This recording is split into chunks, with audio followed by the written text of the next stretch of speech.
Winning the battle for relevance is not just about your success. It is about your very survival.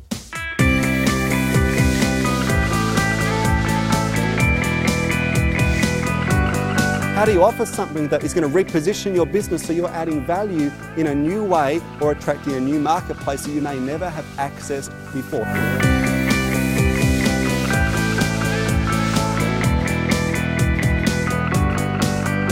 Most businesses or industries or brands or teams' ideas are actually well and truly along the track of becoming obsolete, well before there is any external indication of it.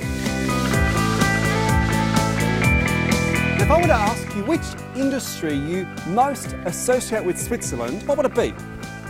Okay, yeah, banking. All right, what else? Chocolates. Okay, yes, skiing, tourism. Okay.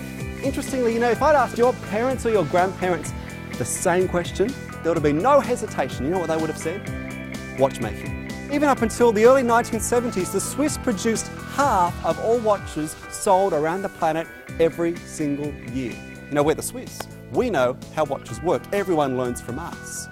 And yet at the same time, on the other side of the globe, a company named Seiko were developing a new type of watch, called, of course, the quartz watch. A new technology, a new way of producing watches, and when it was first released, the Swiss said, we don't want a bar of it. That refusal to embrace the new technology were disastrous. Within 10 years, the Swiss watchmaking industry was decimated.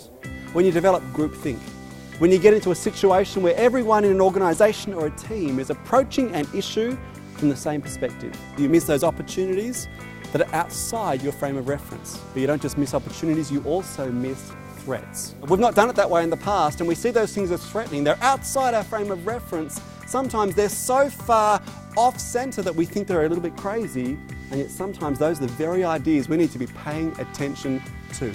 Now, who's your Seiko? What is your quartz watch? What's the question that companies ask when they start to notice they've gone into decline?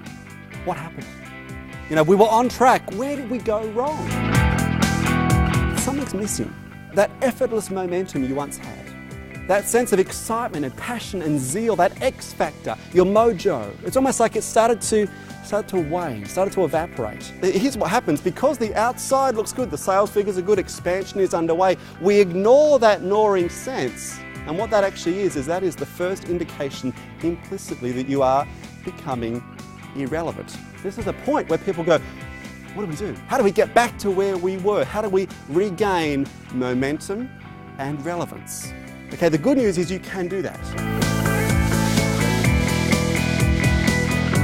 You might be in a specific industry where the government has changed the rules on you and you've got to figure out how to respond and you're almost scrambling just to keep up. Things aren't as they once were, and if you don't keep up with that change, you get left behind. The finance sector is a great example of this. Now, what about if you're in sales? Your sales has become increasingly difficult because your customers are smarter than they've ever been before, and they've got access to technology they've never had before.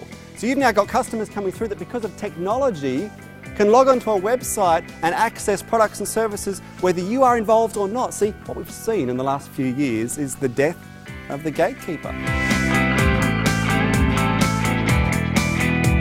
If you're a leader, you face the challenge of how do you stay relevant to your team? You've got quality younger generations coming through and probably a far more diverse team culturally than you've ever had before. How do you connect with them?